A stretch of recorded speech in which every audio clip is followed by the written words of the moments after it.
Damai Tuhan kita Yesus Kristus menyertai kita. Saudara-saudara, sekarang kita akan melihat doa Habakuk.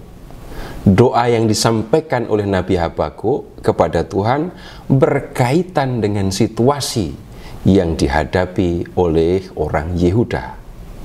Nah, kalau kita memperhatikan keseluruhan doa ini yang ada di Habakuk bab 3, maka kita bisa melihat bahwa doa ini terdiri dari 3 bagian.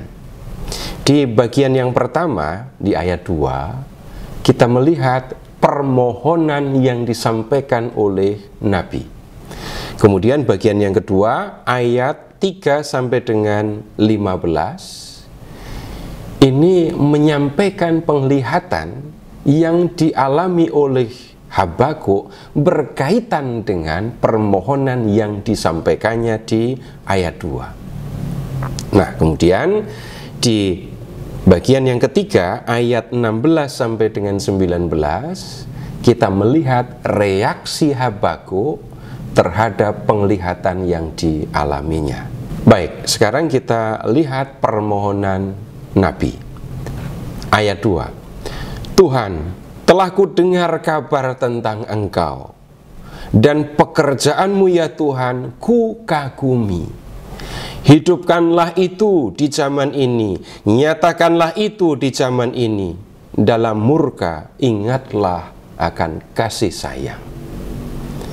Habakuk mengetahui pekerjaan yang pernah dilakukan oleh Tuhan di masa lampau.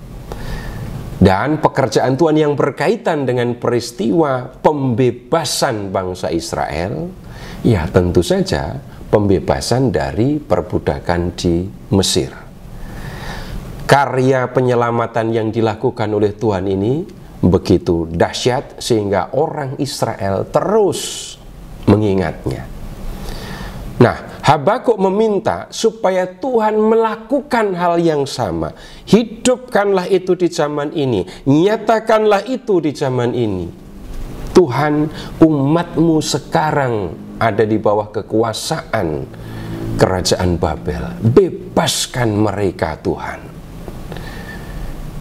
Habakuk mengetahui bahwa Tuhan memang murka karena kejahatan yang sudah dilakukan oleh umat-Nya.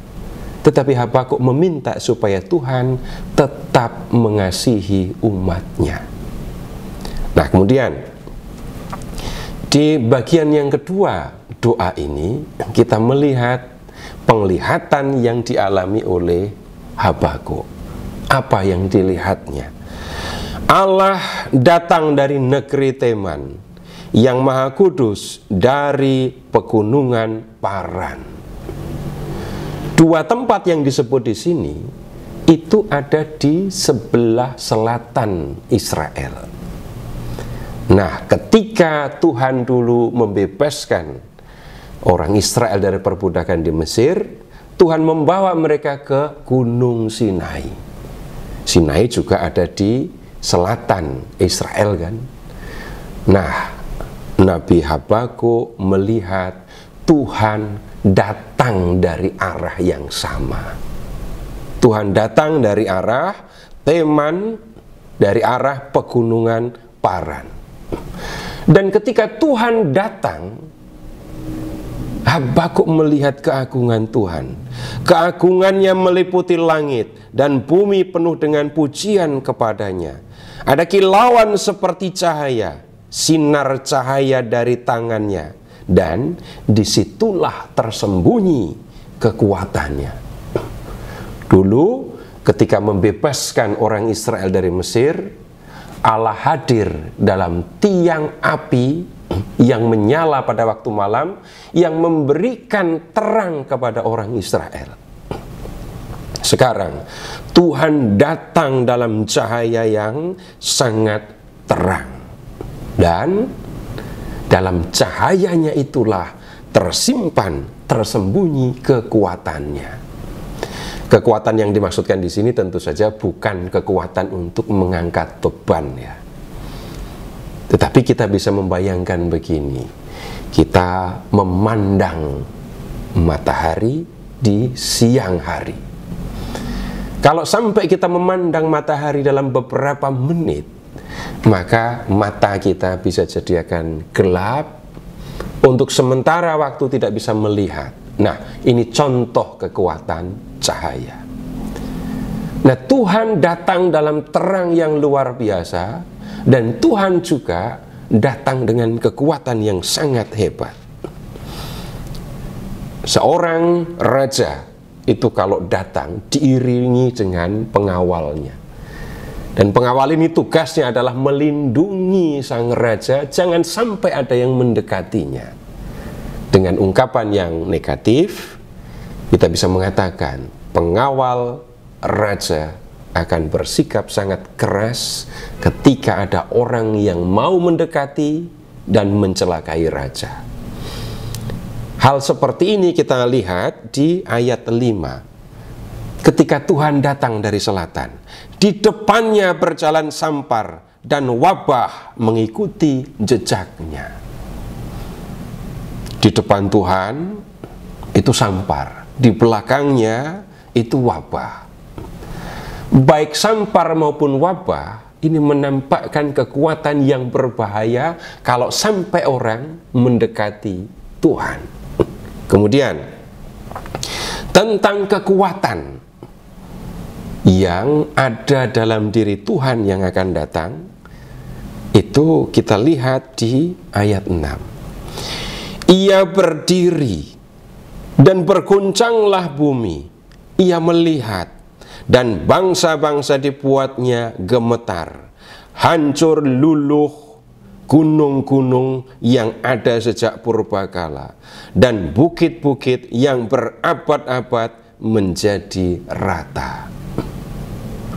Sekarang silahkan membayangkan seorang raja duduk di atas kereta kuda atau duduk di atas tandu yang dipikul oleh para prajuritnya. Tuhan duduk di situ. Tuhan duduk, bayangkan saja, Tuhan duduk di kereta. Kemudian habis itu Tuhan berdiri. Nah, ketika Tuhan berdiri, lihat, bumi berguncang. Lalu Tuhan memandang sekeliling, apa yang terjadi? Bangsa-bangsa menjadi gemetar, gunung-gunung hancur luluh, dan bukit-bukit menjadi rata. Ini gambaran tentang kekuatan Tuhan yang datang. Kemudian Tuhan juga digambarkan seperti seorang kesatria.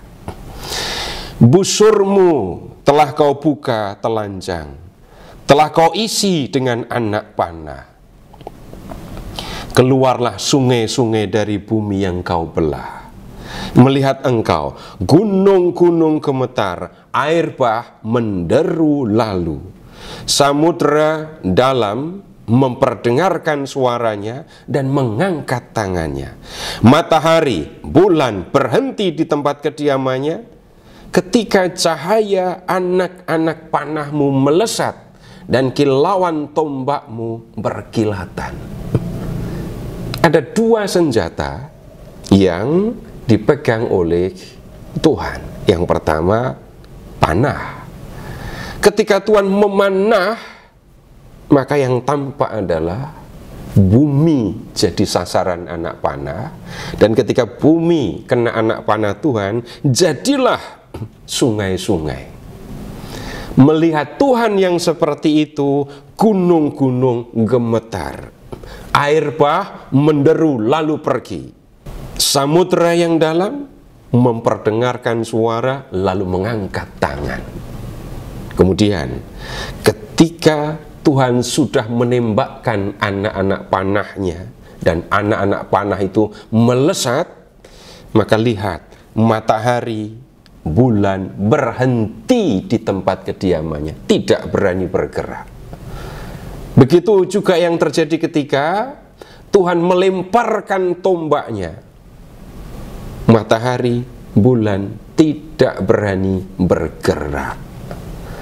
Nah, Tuhan yang kuat, Tuhan yang dahsyat ini datang dari selatan. Kemana Tuhan akan pergi dan untuk apa? Lihat sekarang ayat 13. Engkau bergerak maju untuk menyelamatkan umatmu, untuk menyelamatkan yang kau urapi. Engkau meremukkan pemimpin kaum fasik, melucuti bagian bawah sampai lehernya. Jadi kita lihat dengan jelas, ternyata Tuhan datang dari selatan itu untuk menyelamatkan umatnya. Umatnya ada di mana? Umatnya ada di tanah pembuangan di Babel. Jadi Tuhan akan pergi ke Babel untuk menyelamatkan umatnya. Sama sekali bukan hal yang sulit bagi Tuhan untuk melakukan itu. Ingat, kekuatan dan kedahsyatannya yang baru saja kita lihat. Nah, kemudian apa yang akan dilakukan Tuhan untuk menyelamatkan umatnya? Ia meremukkan pemimpin kaum fasik, melucuti bagian bawah sampai lehernya. Tuhan akan mengalahkan dulu pemimpinnya. Dan caranya kita lihat di ayat 14. Engkau menusuk dengan anak panahnya sendiri kepala tentaranya yang datang seperti badai untuk menyirakkan aku dengan sorak-sorai. Ibarat seorang kesatria, Tuhan akan menghadapi kepala tentara Babel dan kemudian duel dengan dia. Dan yang akan terjadi adalah Tuhan dapat menguasai anak panah dari kepala tentara itu, lalu menggunakannya untuk menusuk dia. Nah, setelah kepala tentara, setelah tentara Babel dikalahkan, maka Tuhan akan membebaskan umatnya dari tanah perbudakan. Ini yang kita lihat di bagian kedua doa ini. Nah, yang kita lihat sekarang, ini bagian yang ketiga, bagaimana reaksi Habakuk ketika mendapatkan penglihatan itu. Kita lihat di ayat 16. Ketika aku mendengarnya, gemetarlah hatiku, mendengar bunyinya, bergetarlah bibirku, rasa nyeri masuk ke dalam tulang-tulangku, dan langkah kakiku gemetar. Nah ini, dengan tenang, ku nantikan hari kesusahan yang akan menimpa bangsa yang menyerang kami. Habakuk dengan tenang menunggu Tuhan melakukan apa yang dikehendakinya. Tuhan akan membebaskan umatnya dari bangsa yang sudah mengalahkan mereka. Habakuk menunggu itu dengan tenang. Ini bukan Habakuk menunggu kekejaman Tuhan, bukan. Tetapi Habakuk menunggu Tuhan bertindak dengan adil, menunggu Tuhan menunjukkan keadilannya. Bangsa yang sudah mengalahkan mereka, yang sudah menghancurkan kerajaan mereka, yang sudah membuang mereka ke tanah pembuangan, tidak dibiarkan oleh Tuhan. Tuhan akan menunjukkan hukuman untuk bangsa itu. Kita tidak bisa mengatakan hukuman balasan itu adalah kekejaman. Karena sebelumnya kita sudah melihat bangsa itu sudah berlaku jahat kepada umat Allah. Jadi kalau Tuhan menghukum, kalau Tuhan memberikan pembalasan, ini berarti Tuhan bertindak dengan adil. Nah, keadilan Tuhan yang akan dilihat oleh Habakuk ini akan membuat Habakuk mengalami kegembiraan lebih dari kegembiraan pada umumnya. Di ayat 17 dikatakan begini, sekalipun pohon ara tidak berbunga, pokok anggur tidak berbuah, dan hasil pohon zaitun mengecewakan, sekalipun ladang-ladang tidak menghasilkan bahan makanan, kambing domba terhalau dari kurungan, dan tidak ada lembu dalam kandang, aku akan bersukacita di dalam Tuhan dan bersorak-sorai di dalam Allah penyelamatku. Pada umumnya, orang akan merasa gembira kalau punya bahan makanan yang cukup, punya harta yang cukup. Di sini tadi disebutkan, ya, tanaman dan ternak yang dapat digunakan untuk mencukupi kebutuhan hidup. Kalau semuanya ada, orang akan bergembira. Tetapi Habakuk mengatakan, biarpun semua itu tidak ada, dia akan bergembira. Mengapa? Sumber kegembiraannya tidak terdapat pada tanaman, tidak terdapat pada ternaknya, tetapi ada pada Tuhan yang bertindak sebagai penyelamat.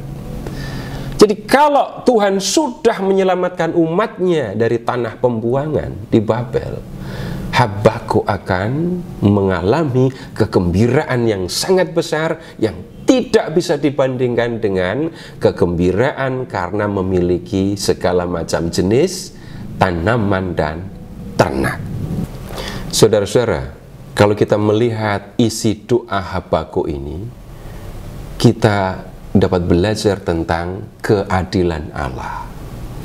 Allah tidak tinggal diam ketika melihat umatnya, orang-orang yang percaya kepadanya, itu mengalami penganiayaan, mengalami penderitaan.